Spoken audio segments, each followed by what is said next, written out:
Nah, kita langsung buka chirpnya. Kita buktikan kalau ini tidak terbaca di program. Nah, pertama kita ke radio. Nah, ini udah tercolok ya. USB-nya udah saya colok. Kita coba baca, tapi nggak kebaca. Sorry agak ngeblur ya dikit ya.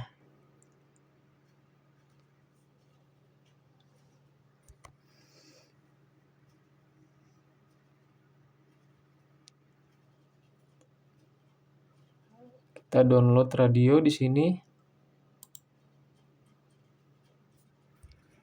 Nah, kita masuk ke sini, ini udah otomatis ya. Nah, kebetulan portnya port 3.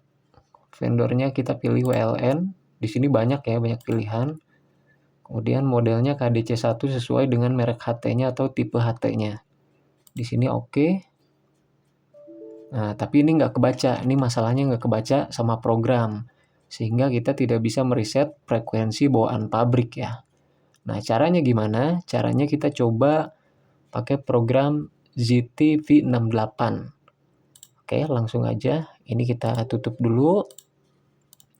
Nah, pertama-tama kita masuk ke Google. Nah, teman-teman nanti bisa masuk ke link ini ya. miklor.com.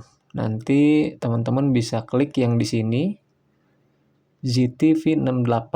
Ini formatnya zip. Nah, kebetulan saya udah download. Udah download juga. Kalau sudah download, nanti tinggal diinstal. Formatnya format exe ya. Nah, ini saya kebetulan udah download. Nah, nanti pertama interface-nya tampilan awalnya seperti ini. Gitu. ZT V68. Nah, kita akalin nih. Kita bisa masuk ke program ini, kemungkinan akan bisa nih. Ini udah nyolok ya. Nah, ini kondisi HT-nya sama, udah on. Nah, kita masuk ke sini. Pertama, kita masuk ke program. Nah, kita pilih read from radio. Nah, ini ada tampilan seperti ini. Kita oke saja. Nah, dia ngebaca. Nah, reading complete. Nah, ini akan muncul langsung di sini teman-teman tuh.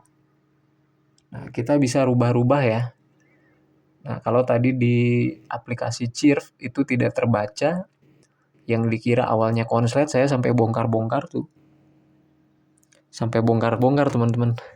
Nah, ternyata memang ada perbedaan tipe ya. Tipenya sama, mungkin ada kesalahan bug atau seperti apa. Kalau KDC yang pertama yang saya beli, ini bisa di aplikasi Chirp. Tapi kalau yang kedua saya beli yang hitam ini nggak kebaca. Kebacanya malah di ZT-V68. Nah, begitu teman-teman. Tutorialnya semoga membantu dan bermanfaat.